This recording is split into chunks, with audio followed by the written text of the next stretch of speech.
maalmahan ay shir ugu socdeen caawana aan isugu nimid inaan ka amba qaadno ciidamadeenii hore safaradii hore aan gaarnay waxaan noo dhiman arrimaha siyaasadda iyo doorashooyinka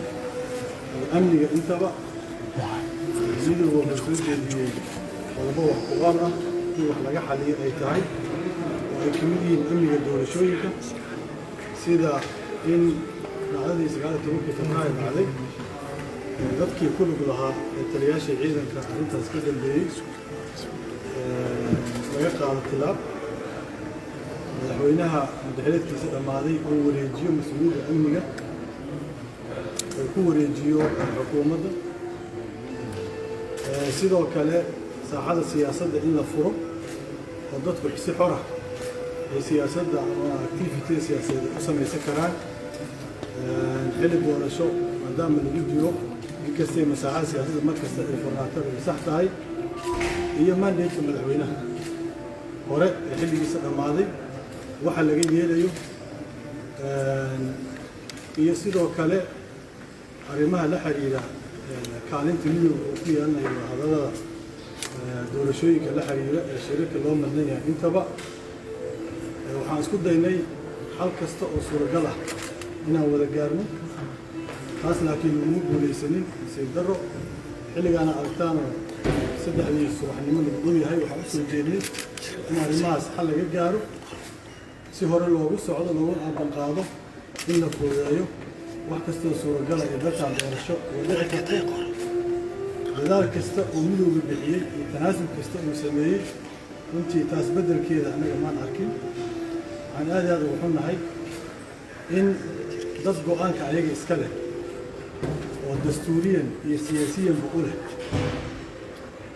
oo aan cawadoo dhan la fadhinay inay muuqatay go-aanka ayaga inaysan lahayn waa nasiib darro u soo hoyatay taariikhda siyaasadda soomaaliya runtii waxaan jeclaa lahayn inay kalsooni isgeliyaan oo ay aaminaan inay talada iyo go-aanka dalka siyaasadeed ayaga leeyihiin laakiin qoraal kasta ama is-afgarad kastoo gaarno waxay ahayd in laga soo ansixiyo meel kaloo shirka ka baxsan taasaana keentay inuu saacado qaato shirka oo dib loogu celiyo weliba iyadoo fariin qoraal ah taasaan u dul qaadanay saacado u joognay ciddii fariin qoraalka soo diraysana ay diiday in hore loo socdo una soo hayay taariikhda siyaasadda soomaaliya iyo dadkii aan wadahadalka ula jirnay oo ahayd inay si saxa siyaasadda u matalaan si saxan arrimaha doorashooyinka iyo wadahadallada iyo dhacdadii 19 Febraayo ay wax uga qabtaan oo ay matalaadeeda iyo maqaamkeedii miisaankeeda ay yeeshaan laakiin taas ma dhicin sidaas daraaddeed wixii mas-uuliyadda ay dalkan ka xumaada ayagaa qaadaya mas-uuliyaddeeda waa mahadsantihiin asalaamu calaykum waxaan ka dhacay shirarkii soo socday mid ka mid ah sababtii wuxuu soo bilowday 25 bishii hore kadibna waxa ay bishan maarso ayaa lagu leeyahay kii saddexaadna wuxuu ahaa kii maanta dhacay oo bisha 4 ahayd shirarkaas waxay ka dambeeyeen baaqi prime minister uu soo saaray nabadeed ee uu soo saaray ku saabsanaa in wada hadal la galo guulo waaweyn ayaa laga soo hooyay wadahadalladaas labadii wareegoo hore waxyaabaha laga soo hooyay waxaa ka mid ahayd in dhacday 19 February laga heshiiyey guddi loo saaray mudaaharaadkii iyo arrimihiisa laga wada hadlay sidaad ogtihiin dowladdu waxay qabtay in mudaaharaad xilligan uusan ku habboonayn arrimaha la xiriira caafimaadka iyo amniga awgeed ha yeeshee murashaxiintu waxay ku adkaysteen in la qabto mudaaharaad dowladda iyadoo tixgelinaysa wadahadallada iyo isfahamka siyaasadda kana soo horjeeda wax kasta oo colaad iyo tension abuuray waxay ogolaatay in mudaaharaadka la qabto kadibna waxaa loo gudbay xaggee lagu qabanaya qaabkee wadahadal la galay haddana mudaaharaadkii waxa ay dhaheen waxaan annagu dowladdu waxay soo jeedisan goobo fara badan oo amnigeeda la suuri karo oo caafimaad ahaan la ilaalin karo laakiin waxay ku adkaysteen in aysan diyaar u ahayn inay ku qabtaan mudaaharaad meel aan ahayn meesha la yidhaahdo daldirka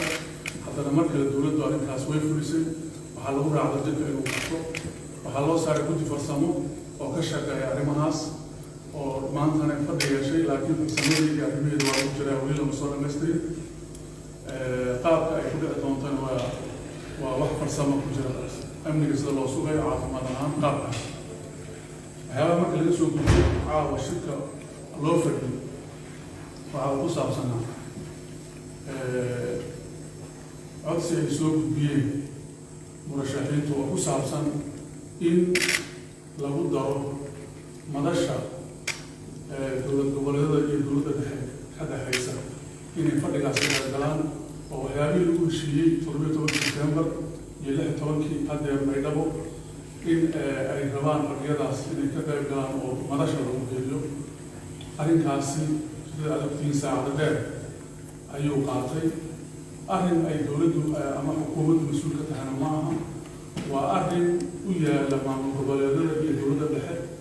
oo haddii la furayo iyo haddii aan la furayn iyo haddii dad ugu geedinaya haddii kale go-aankeeda aysan dowladdu aysan xukuumaddu iska lahayn marka arrintaasi ayada ayaa waqtigaa ku qaadatay ayaguna ku adkaysteen ilaa in la furo xukuumaddana bare ministerka hogaaminayna ay sheegeen inaysan hawshaasi hawl u taalla xukuumadda aysan ahayn taladeeduna aysan ka goyin horena aysan u dhicin in la furo madalihii ka horreeyey tanuna furitaankeedu aysan xukuumaddu shaqo ku lahayn arrinkaas ayaa runtii daaha faraha badan keenay si kasta waxaa la isugu dayey oo bare ministerku dulqaad oo muujiyey waad dareemi kartaan caawa 8 baan ka fadhiisana ama 2 saac si loo yaqaan haddana waxay maraysaa saacad adugu 3 habeenimo ama 9 saac habeenimo waa saacado dheer oo ilaa 7 saacadood ah intaasina waxaa la isku dayay in laga qanaciyo in madashaas furitaankeedu uusan hawl xukuumaddu leedahay aysan ahayn laakiin xukuumaddu ay diyaar u tahay wixii ku saabsan amniga doorashooyinka in la qabto waxyaabaha uga aadan ee xukuumadda waajibaadkeeda ah inay diyaar u tahay sidaad ogtihiin doorashada qabashadeeda xukuumaddu waxa waaye waxyaabaha ay ka dhigayso hortiminta ay siinayso hadda kor waa la socotaan prime ministerku inuu yiri asagoo la taagan madaxweynaha dowladda qaarkood inuu yiri inay bilaabato inuu jeclaa inuu safaro u galay ha yeeshee bilaabashada doorashada iyo waxqabadkeedu waa hawl aan xukuumaddu runtii aysan caqabad ku ahayn oo meel kale laga caqabadeynayo taasna waxaan filayaa dadka Soomaaliyeed guud ahaan aad iyo aad ay u yihiin intaa waxaa dheer baaqii bare minister ku jeediyey ee wadahadalada ku furmeen weli waa sidiisii gogosha waa fidsan tahay wadahadal siyaasadeedna sidiisa hal maalin laguma goyn karo wareegyo badan uu leeyahay dulqaad iyo sal adeeg fara badan buu u baahan yahay xukuumaddu waxay diyaar u tahay in ay u dulqaadato loo sal adeego waqti la siiyo wixii wareeg lagu xalli waayo wareegyo kale loo gudbo ayay diyaar u tahay ma aaminsan annagu in wadahadalku sidaa ku xirmay waxaan aaminsanahay in fursada weli jiraan lana sii wadi karo ayna tahay sideeda siyaasaddu wax u baahan sabar iyo dulqaad iyo sal adeeg dheer oo aysan ahayn wax hal habeen la isu yimaado isla habeenkaa la go-aamin karo mar kale waxaan ku baaqaynaa murashaxiinta iyo intii kale oo siyaasadda danaynaysa in xukuumadda albaabyada furan yihiin wadahadalkii halkiisa laga ambaqaadi karo waxyaabihii laysku gefe la sii wadi karo waxyaabihii bislayn u baahan oo weli aan la bislayn la bislayn karo ayaan ugu baaqaynaa bulshada Soomaaliyeed oo runtii ku diirsatay wadahadalka iyo baaqa bare ministerka iyo dowladda guud ahaan iyo wadahadal ku diirsatay waxaan mar kale ugu baaqaynaa in ay cid alla ciddii wadahadalka ka muujisa cagajiid inay culays soo saaraan lagu soo dhiirigeliyo mar labaad iyo mar saddexaad waxa waaye waxaan ku soo celinaynaa wadahadalka iyo baaqa nabadda ee bare ministerku hogaaminayo inuu sidiisi yahay habeen iyo maalin aanu dhafrayno gacmahaynu furan yihiin wax kasta oo danta Soomaaliyeed ku jirtani si wada hadal ah si degan ismaqal laab furan iyo qalbi furan iyo maskax furan inaan ku soo dhaweeyno aad iyo aad u mahadsantahay